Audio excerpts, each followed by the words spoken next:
Bonjour à tous, j'espère que vous allez bien. Une fois de plus, bienvenue sur la chaîne.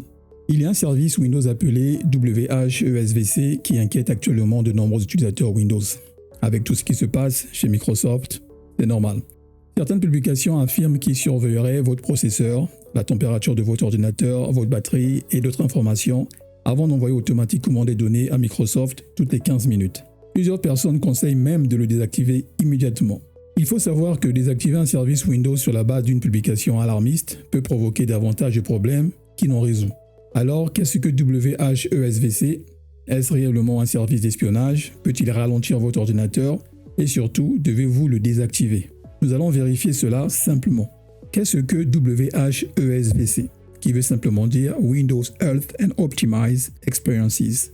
Il s'agit simplement d'un composant légitime de Windows 11 conçu pour participer à la détection et au diagnostic de certains problèmes de performance. Par exemple, lorsque Windows détecte qu'une application met anormalement longtemps à démarrer ou que le système rencontre un ralentissement, ce composant peut enregistrer des informations techniques afin d'aider à identifier l'origine du problème. Ces informations peuvent notamment concerner l'utilisation du processeur, le comportement du système, le profil d'alimentation, certaines données thermiques ou encore l'état de la batterie sur les appareils compatibles.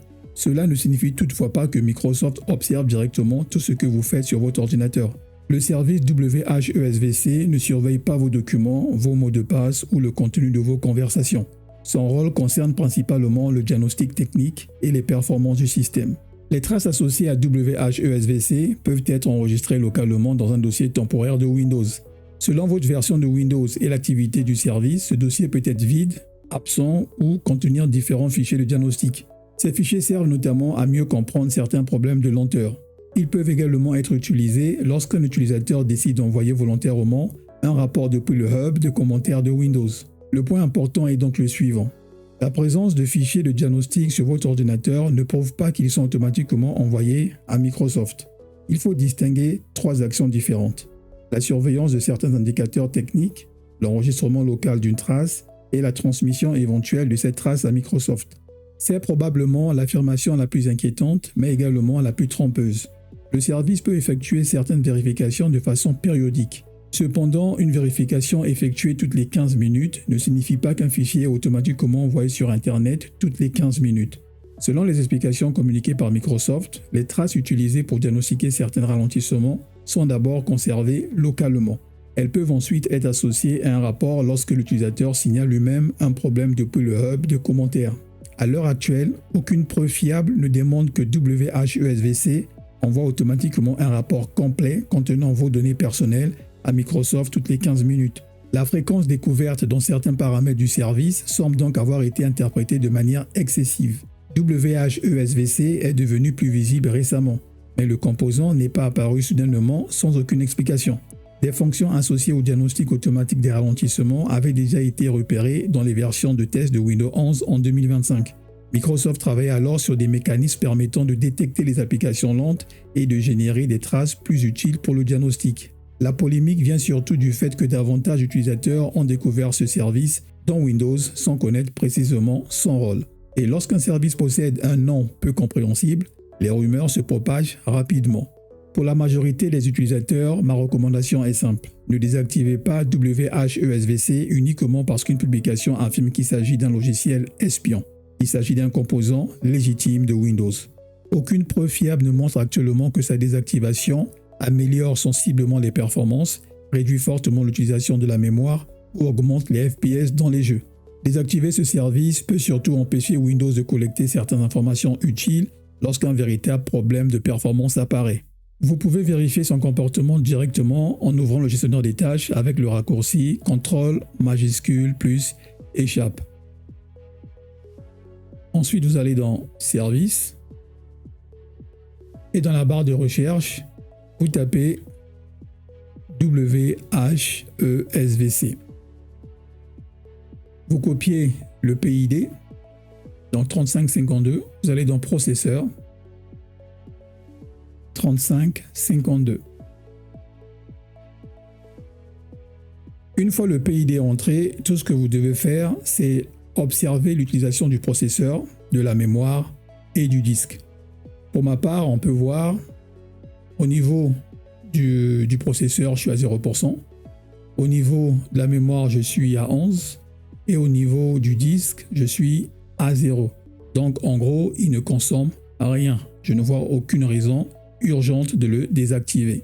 En revanche, si vous constatez qu'il utilise anormalement le processeur ou le disque ou la mémoire pendant une longue période, commencez par redémarrer l'ordinateur.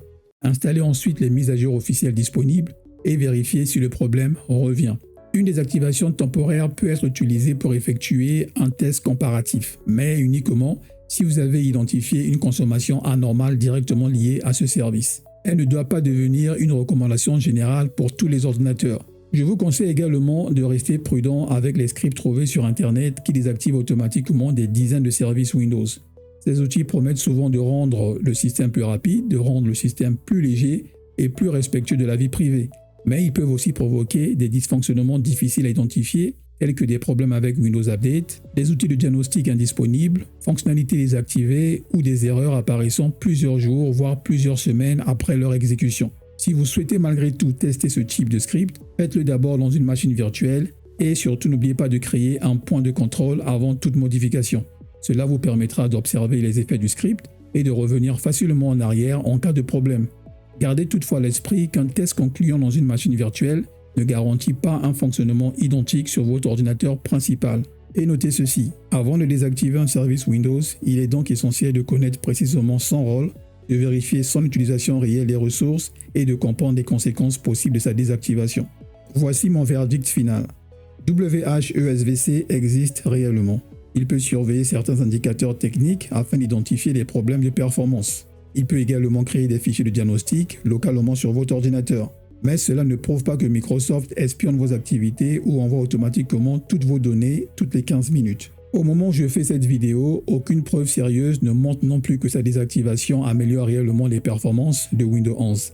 Ma recommandation est donc de conserver sa configuration par défaut, sauf si vous avez identifié un problème précis et reproductible directement lié à ce service. Ne désactivez jamais un composant Windows uniquement parce que son nom vous semble mystérieux ou parce qu'une publication vous demande de le faire immédiatement.